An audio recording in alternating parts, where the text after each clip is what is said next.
कर्म में, मोक्ष भी में। नमस्कार मेरे प्रिय साधक एवं साधिकाओं, आज हम आपको जानकारी देंगे कि ऐसे कौन से 7 संकेत हैं जिसके माध्यम से आप ये समझ सकते हैं कि आप पर किसी दिव्य शक्ति की कृपा है, किसी देवी की कृपा है या देवता की कृपा आपके ऊपर है। तो आज हम इसके विषय में चर्चा करेंगे, क्योंकि आप लोग तंत्र क्षेत्र से जुड़े हुए हैं, साधनाएं करते रहते हैं, तो आपको यह पता होना चाहिए कि अगर आपको ऐसे संकेत मिल रहे हैं तो आप ये समझ जाएं कि आप जिस शक्ति की आराधना कर रहे हैं वह शक्ति आपसे जुड़ी हुई है। और जो नए साधक हैं उनको शायद इस चीज़ का विशेष ध्यान रखना चाहिए। अगर ये संकेत उन्हें प्राप्त होते हैं तो उन्हें यह समझ जाना चाहिए उनके साथ शक्ति, दिव्य शक्ति उनके साथ जुड़ी हुई है, जिसकी वह आराधना करते हैं, चाहे वह पूजा करते हों, स्तोत्र का पाठ करते हों, कवच का पाठ करते हों या कोई साधना कर रहे हैं। पहला सिस्टम आपके सामने हम ये बताते हैं। पहला संकेत ये है कि अगर आप साधना में बैठ रहे हैं, अगर आप किसी भक्ति स्तोत्र का आप पाठ कर रहे हैं, किसी देवी देवता का, या आप कोई अनुष्ठान कर रहे हैं, तो आप अनुष्ठान करते करते आपको अचानक से उबासी आना, उबासी आपको आसन पे बैठे बैठे अगर आ रही है तो आप ये समझ जाएं। और उबासी के साथ साथ में किसी साधक को ऐसा होता है, उनके जो कंधे होते हैं यानी कि जो बाजू होती है, इनमें भारीपन आने लगता है और उन पर ऐसा लगता है कि किसी शक्ति का या किसी ऊर्जा का दबाव हो रहा है। तो ऐसे में समझ जाना चाहिए कि शक्ति आपसे जुड़ चुकी है, आपको संकेत दे रही है अपने होने का। और दूसरा संकेत ये है कि अचानक से आप कोई साधना कर रहे हैं तो अचानक से सुगंध आना।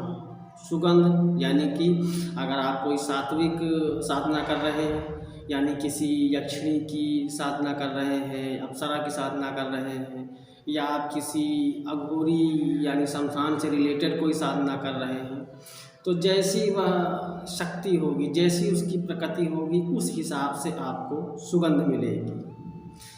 आप उसे गंध भी कह सकते हैं, सुगंध भी कह सकते हैं, खुशबू या बदबू कुछ भी कह सकते हैं। क्योंकि अगर आप किसी समतानिक शक्ति का आवाहन करते हैं, यानी आपने अगर शमशान की साधना कर रखी है, मसानी की साधना कर रखी है, और उसमें आपको शराब और तरह कलेजी आदि का भोग हवन कुंड में दिया जाता है, तो आप अगर वैसी शक्ति की आराधना कर रहे हैं तो आपको वहाँ पे उसकी स्माइल आएगी, यानी मांस की गंध आएगी और शराब की गंध आएगी।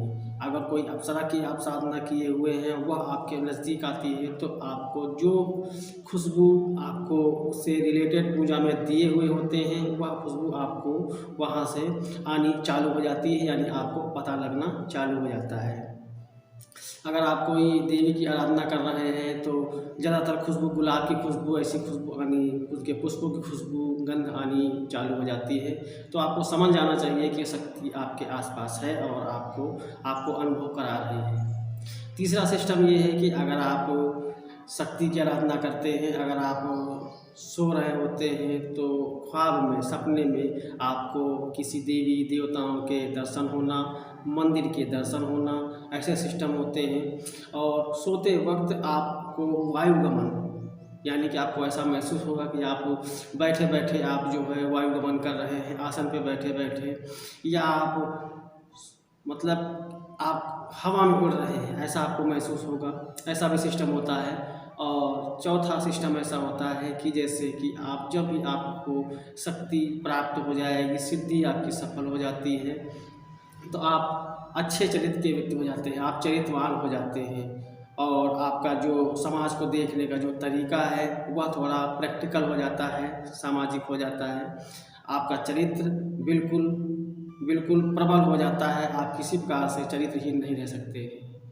और इसके बाद अगला अनुभव है नंबर 5 पे, वो ऐसा होता है कि आप अगर साधना कर रहे हैं, साधना में बैठे हुए हैं, तो आपको बैठे बैठे अचानक से आवाज़ आना, आपके कान में एकदम से आवाज़ आई और आपको ये पता नहीं चलेगा कि ये आवाज़ जो आई है ये हमारे अंदर से आई है या बाहर से आई है।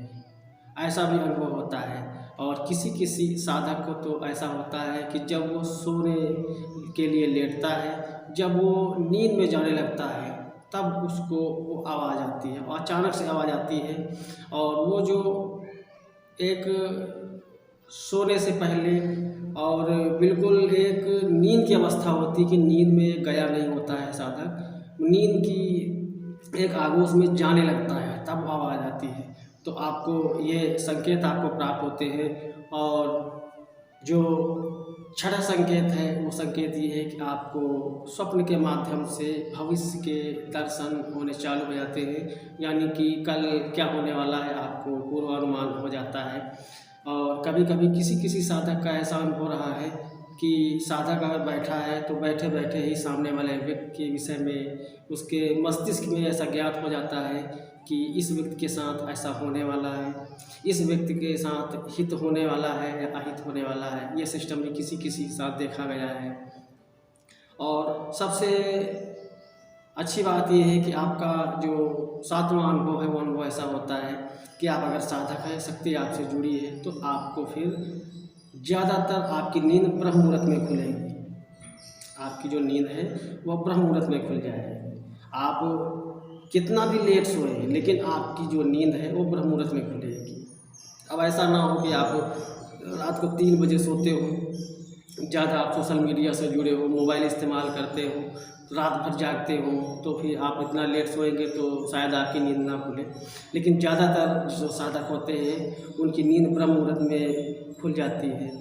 तो ऐसे सिस्टम है, इन सिस्टम को आपको समझना चाहिए। ये संकेत है, ये संकेत को आपको समझना चाहिए। अगर ये संकेत आपके पास आपको प्राप्त हो रहे हैं तो आपको समझ जाना चाहिए आपकी जो साधना आपने की है वह साधना आपकी सफल है और शक्ति, दिव्य शक्ति आपसे जुड़ी हुई है, ऐसी शक्ति जिसकी आपने आराधना की है। और कभी कभी ऐसा होता है कि आदमी साधनाएँ नहीं किया होता है, उसके पास पूर्व जन्म की कुछ सिद्धियां होती हैं जो उनके ऊपर अपनी कृपा बनाए होती हैं, वो भी अपना अनुभव कराती है, अपने होने का एहसास कराती है। तो कुछ ये सिस्टम हमने आपके सामने रखे हैं, ये हमारा अनुभव रहा है। और आपके साथ अगर ऐसा होता है तो आपको समझ आना चाहिए कि आपके साथ भी दिव्य शक्ति जुड़ी हुई है। वो कौन सी शक्ति है उसके विषय में आप जानने का प्रयास करें, उससे निवेदन करें और उससे अपना जो भोग है वो दें। अन्यथा किसी भी अन्य साधक के पास जा कर के उससे मालूम कर सकते हैं कि अगर कोई शक्ति उनके साथ जुड़ी हुई है तो कौन सी शक्ति है। तो आशा करता हूँ कि ये वीडियो बहुत ही जानकारी वाला रहा है, इसे आप पसंद करेंगे और आप हमारा वीडियो लाइक करें और हमारे चैनल से जुड़े रहें। और वीडियो देखने के लिए बहुत बहुत धन्यवाद। नमस्कार।